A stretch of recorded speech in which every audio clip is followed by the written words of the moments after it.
Welcome, DeFrosters, and thanks for tuning in to DeFrost the Meltdown, the only podcast where you can stay up to speed with the ever-developing DeFrost Finance platform and get sneak peeks into what's to come. Without further ado, let's frost and melt.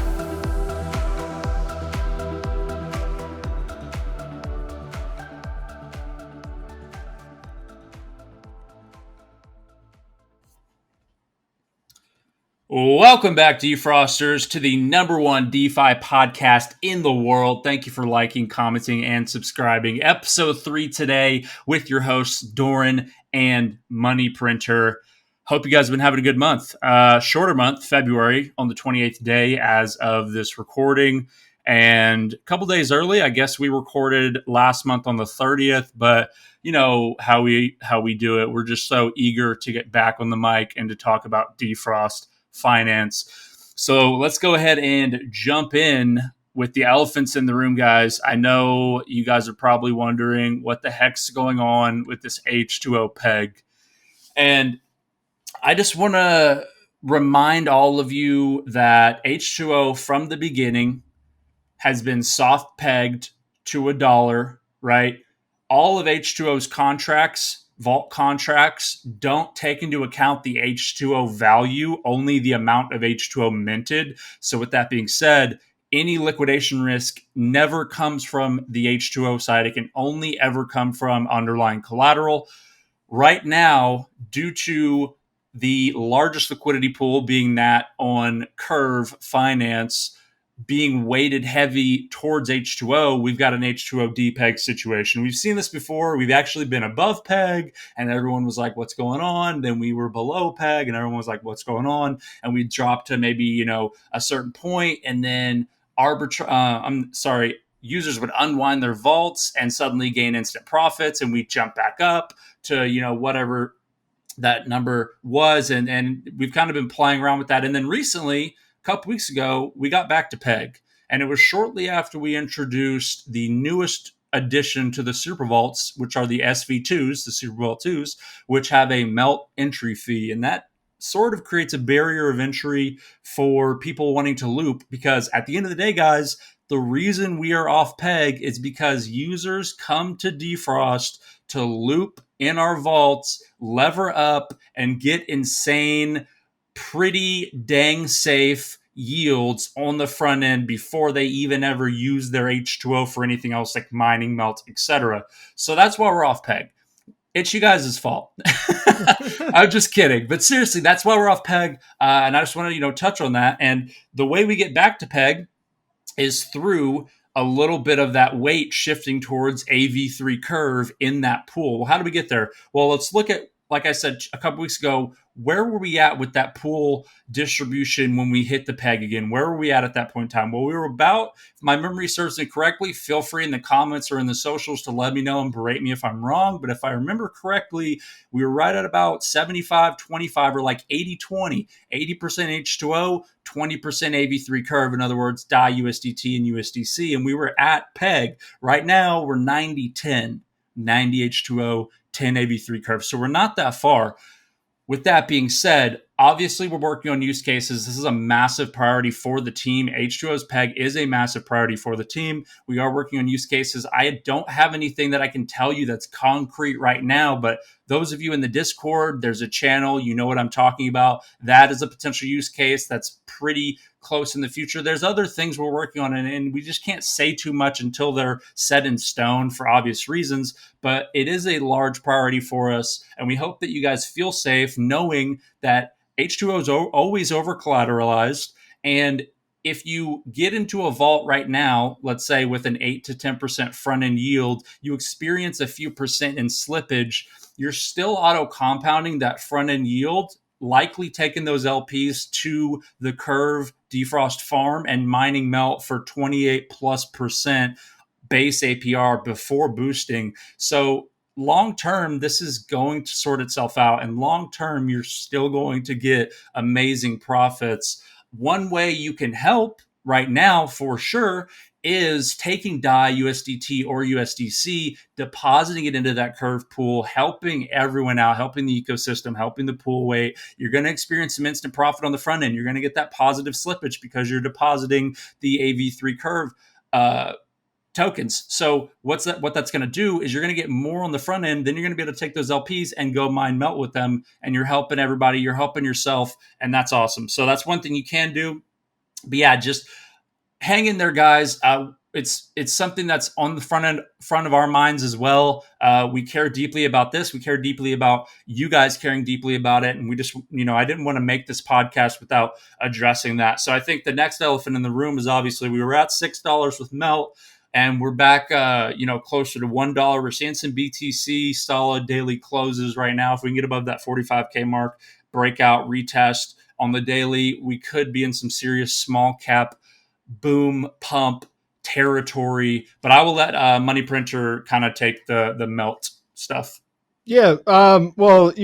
To backtrack a second, you talked about H2O, and just a reminder as well. I know you had covered the curve pool, and of course you can boost your yields from 28 to 151%, and you get, the curve swap fees and everything like that on that pool.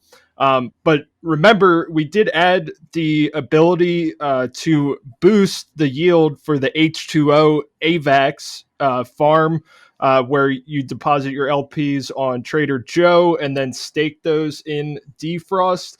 So you can use your Smelt to boost your yields there from 43 up to 238% right now. And there is about 12.5% on swap fees on that pair as well. And just a reminder from the last episode, we had kind of hinted at the partnership with Elk Finance. So we do have 2 additional farms on Elk Finance. So the H2O Elk pool and farm is currently getting 35 elk per day emitted from that farm, and that reward and the swap fee is currently sitting at 115%. So another H2O use case there. And one thing to remind you of, and we'll leave a link in the comments, is you want to read up on Elk Finance's impermanent loss protection insurance fund. Because this benefits long-term farmers and LPs, and really considers people, worried about impermanent loss protection. So these farms get an equivalent of the amount of elk emitted per day. So the H2O elk farm is emitting 35 elk per day, but it also has 35 elk per day in impermanent loss protection. So that's, an amazing feature of Elk Finance. And to get the maximum benefits, you want to farm for at least 40 days, but you do get prorated a certain percentage per day at a certain time. But you'll get the max benefit at 40 days for that. So there will be some information there. As we're talking about Elk Finance, there is a Melt Elk pair there also. And this farm, it actually started at 25 elk per day. So it was getting a little bit less than the H2O elk pool.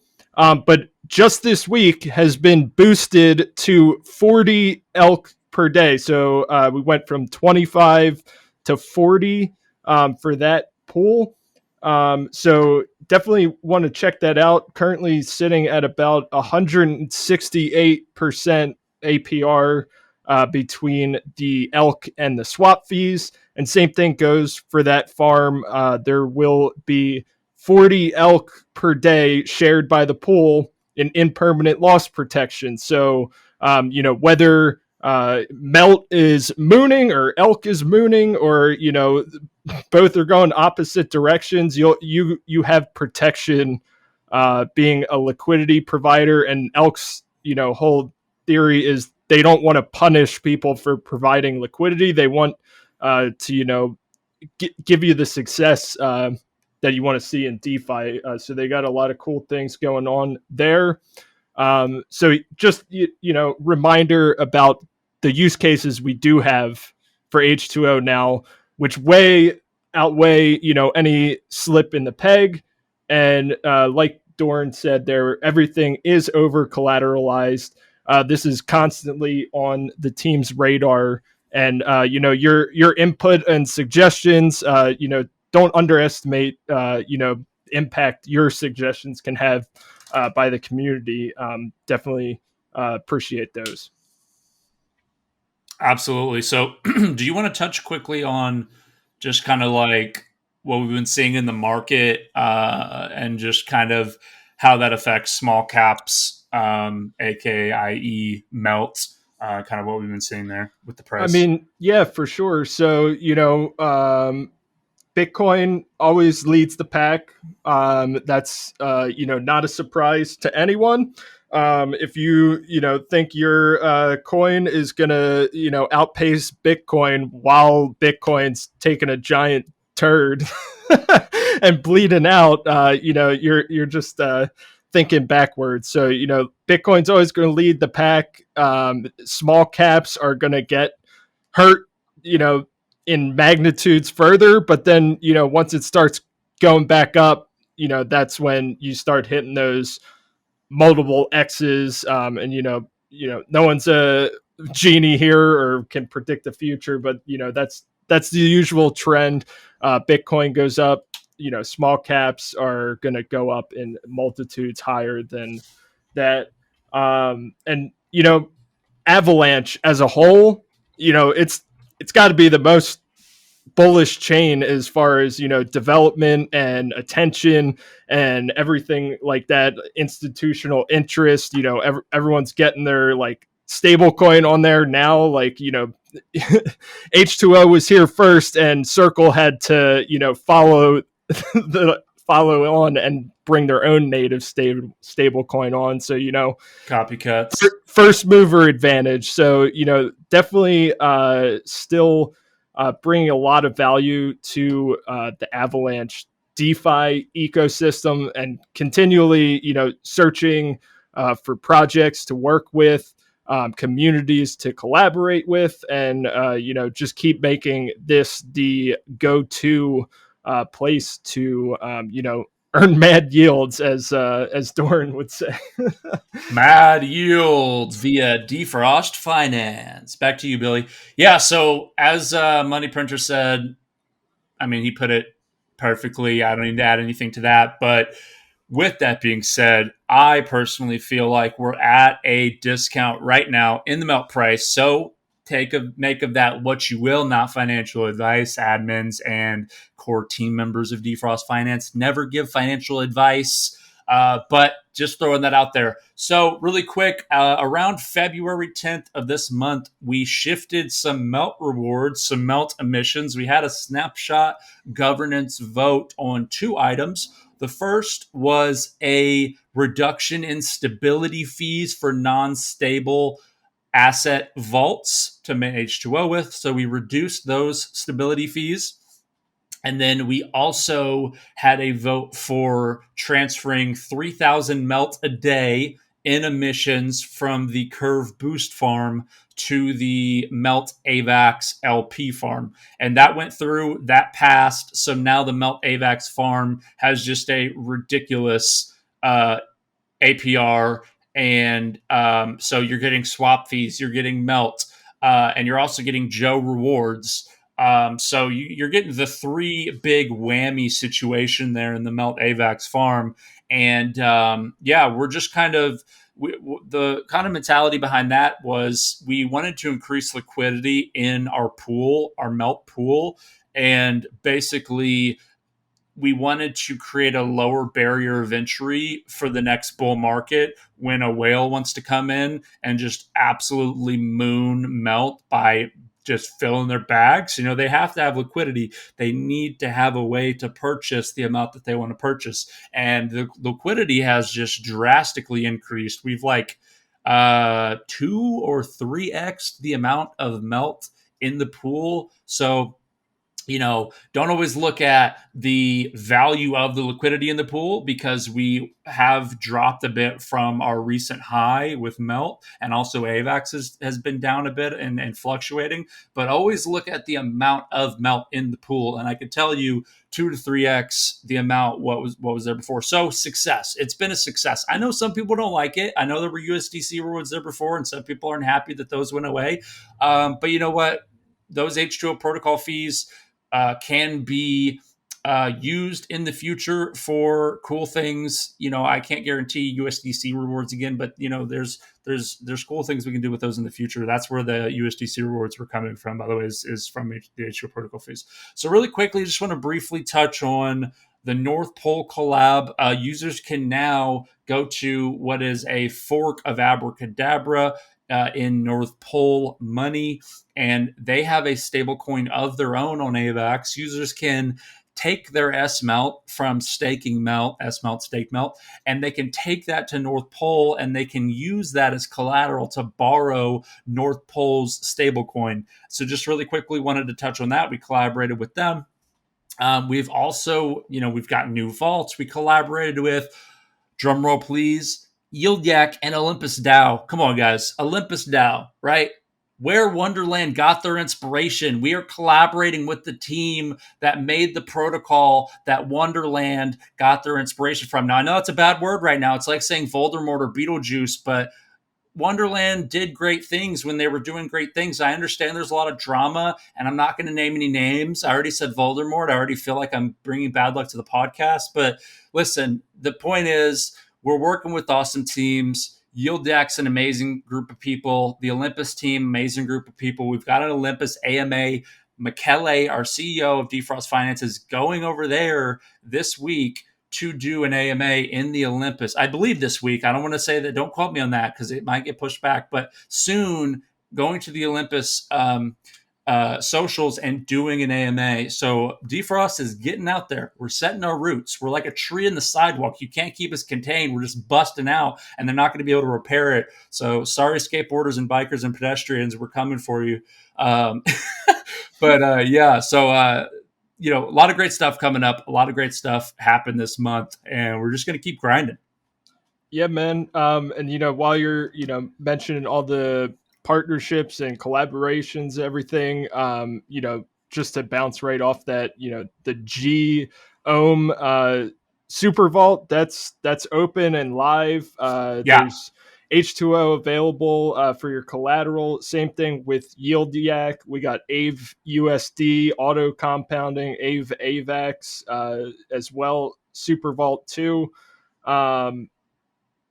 H2O is there and ready to be minted. And, same thing. Reminder, we have the AVAX B Anchor Super Vault.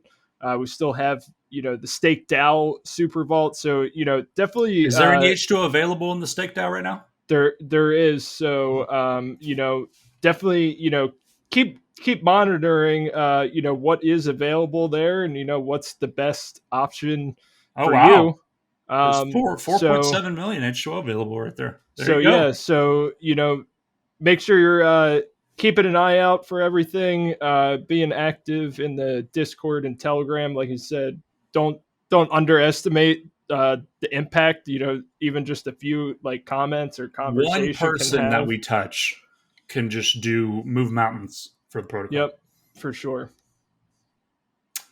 So sorry to interrupt you. Do you want to touch on the leverage instrument that's incoming in April? Yeah. we can tag team it. I know there's obviously guys with this leverage instrument, because the contracts aren't finished. We're still ironing out details. Obviously, like Money Printer and myself, we don't have all of the details for you guys, but we just touch on that's coming. It's coming in April. Yeah, and as always, keep on top of the DeFrost Twitter and Medium. All the updates are going to be there. But if there's anything, within that, make sure you make a comment or ask a question about anything, and we'll be happy to give you updates as the time goes on. just like the same theme since the launch. The devs are always shipping, always working on things, and same thing with the community. Just keep adding your input, and we'll try and make a beast out of DeFrost here and climb up the avalanche. Yes, sir. And so I just want to touch on this really quick. Money Printer took it upon himself, took the liberty, and is just expanding us out into the universe. He created a Reddit for DeFrost. So if you're not on that yet, go join it.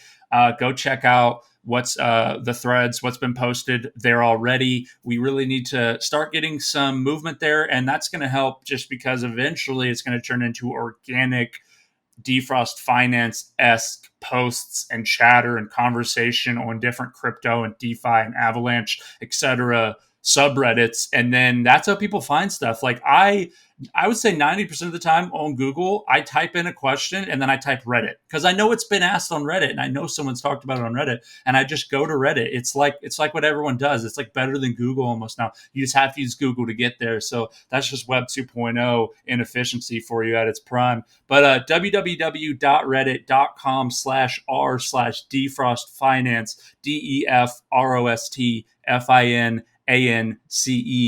Go check it out. Guys, I'm sorry. I wish we had a ton of leaks and alpha and teasers for you this month. We don't like recording these for you guys or recording these in general for DeFrost when we don't have those things. But there are going to be some months. We're going to stick to the schedule. We're going to put out an episode every month at the end of the month and talk about the month in passing. And some months, like this month, there are bigger fish to fry. There have been developments and there are things in the works, but there's nothing we can bring to you right now. And that might sound like, whoa, is there nothing coming up? Oh, trust me, there's exciting developments in the works always with this team. Myself, Money Printer. I don't even know. Sometimes it's like 4 a.m. and Money Printer is like, got this partnership ruined, so I don't even know. Like, we've got all kinds of stuff. Our group is awesome. Our team is awesome, and we're always doing stuff. We're always looking for partnerships, collaborations.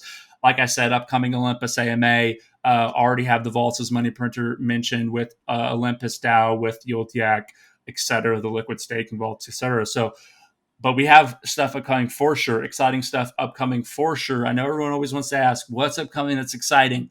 We have stuff upcoming. Nothing I can say for sure right now for obvious reasons, but we have stuff in the works.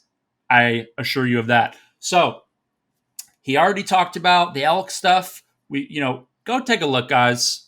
Impermanent loss protection, really? Come on. A permanent loss protection, you're telling me that I can LP and provide liquidity. I can be a liquidity provider. Doesn't that just sound prestigious? I'm a liquidity provider in a decentralized financial market. That's awesome. For my favorite platform, DeFrost Finance with H2O or Elk, with H2O or Melt paired with Elk.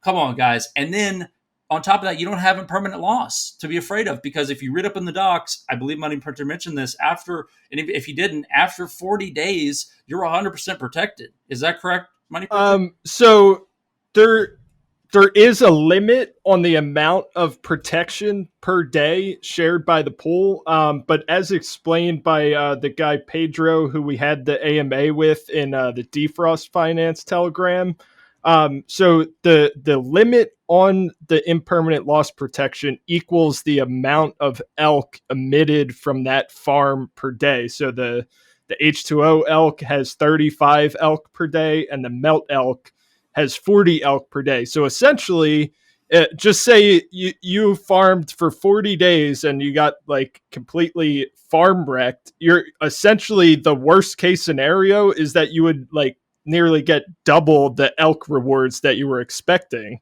So like, oh man, where else has that? Oh no, I got farm wrecked and I got double the rewards. Like, no, seriously, where else has that? I don't think anyone else has that. Does. And we'll include some of this. It's also pinned in the Discord. Yeah. But Pedro's comments just about the impermanent loss protection. There's only been one or two cases where, the cap has actually been hit for a farm. And, they just check out the documents. And if you have questions, specifically about that, definitely join their Telegram there. Great group of admins there. As always, just don't trust anyone who DMs you first. Yeah, for sure. Never share seed phrase. Never share seed phrases. That's, I don't know what kind of impression that was. I'm just going to stop. Thanks, guys. Thank you so much for tuning in. If you made it this far, you are now a defroster. You know how it goes. This has been DeFrost the Meltdown, the #1 DeFi podcast in the world. Don't forget to like, comment, and subscribe. This has been your hosts, Doran and Money Printer. Let's frost and melt, baby. Let's frost and melt. You are now a defroster. Thanks for tuning in. Catch us back here again next month for another episode of DeFrost the Meltdown. Happy melting, friends.